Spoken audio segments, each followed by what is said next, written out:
right, thank you for joining us again on Africa Free Press Television this Monday morning, which is the last day in the month of August 2015. I trust that you had a very productive month. My name is Arit Efa, and it's time for the news update at dawn. About 56 persons were killed over the weekend as Boko Haram fighters attacked a village in Borno State. Confirming the incident, Borno State Governor Kashim Shettima said the attack took place in Barno village in Gazia local government area of the state, and corpses still litter the streets of the village.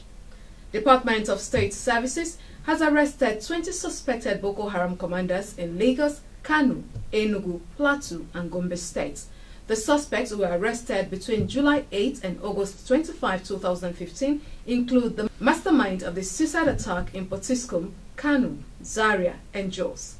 The DSS, in a statement by an official, Tony Opuyo, on Sunday in Abuja, said those arrested were notable commanders and frontline members of the notorious group from different parts of the country. The statement noted that the group's new pattern of movement and spread was caused by pressure being put on it by security forces in its core areas of strength in the northeast.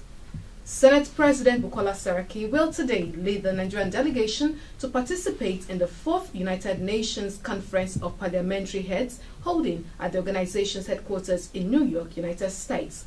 This year's conference, which will be opened by the Secretary General, Mr. Ban Ki-moon, will feature a presentation of reports and debates on placing democracy at the service of peace and sustainable development.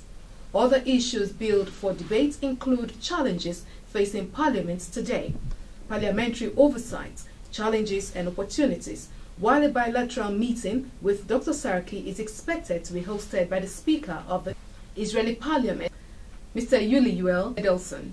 The United Nations Office of Disaster Risk Reduction, Inter-Parliamentary Union and selected heads of parliament are also expected to meet on the sidelines of the conference. The Senate President is billed to address the session of the World Forum on Wednesday, September 2nd, and later hold a press conference immediately after the speech. Saraki is accompanied on the trip by Senators Andy Uba, Shehu Sani, and Dino Melaye. Others on the entourage include Special Advisor to the Senate President on Economic Matters, Dr. Uchendu Okoye, and Special Assistant on Public Partnership.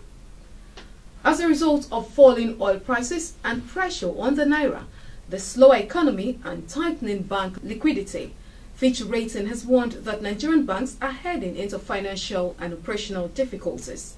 Fitch was emphatic that difficult times are likely to result in a sharp deterioration in profitability, asset quality, liquidity, and capital ratios. In its latest report, Fitch Rating insists that Nigerian banks are highly exposed to the domestic markets and that the economic slowdown would affect their performance. It said the sector outlook was negative in December, just as GDP figures for 2015 show weaker year-on-year growth of 2.4%, down from 4% in the previous quarter, the slowest quarterly growth rate for over 10 years. As part of its efforts to fast-track economic integration within Africa, Dangote Cement plc has commissioned its $250 million 1.5 million metric tons per annum cement grinding plant in Douala, Cameroon. This is coming barely 3 weeks after the cement plant in Zambia was commissioned. The company, in addition, laid foundation for a 200-meter jetty in Base Elf area of the Douala port of Cameroon. At the commissioning of the project, which commenced in 2011, the president of the Dangote Group, Aliko Dangote, said the plant is the company's largest greenfield project in a neighboring country, which Nigeria has a long history of brotherly relationship that dates back to the colonial era. Egypt has announced that parliamentary elections will take place in 2 stages in October and November. Ayam Abbas, head of Egypt's Supreme Election Committee, announced yesterday that half the governorates will vote on October 18 and 19. A second stage of voting will take place for the remaining governorates on November 22 and 23. Voters outside Egypt will cast votes in the first stage on October 17 and 18, and the second stage on November 21 and 22. The first phase of voting was due to begin in March, but the election was delayed after a court ruled part of an election law unconstitutional. Egypt has been without a parliament since June 2012, when the courts dissolved the democratically elected main chamber, reversing an accomplishment of the 2011 uprising that toppled Hosni Mubarak. In its absence, President Abdel Fattah el-Sisi, who was elected in presidential election in May last year, holds legislative authority. An airstrike by the Saudi-led coalition backing pro-government forces in Yemen has killed 31 people in the northern province of Hajjar.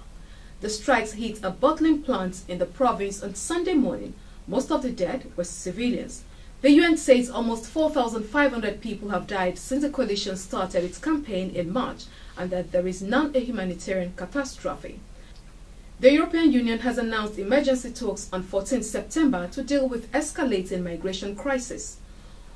Austria has begun expanding checks on lorries near its eastern borders after Europe was shocked by discovery of 71 dead migrants in a lorry near the border with Hungary. Hundreds more people also drowned in the Mediterranean last week as they tried to reach Europe from Libya. A record number of 107,500 migrants reached the EU's borders last month. For more news, you can follow at African Free Press on Twitter, like African Free Press on Facebook, and visit our website www.africanfreepress.com. My name is Arit A. Fanga. Good morning, Africa.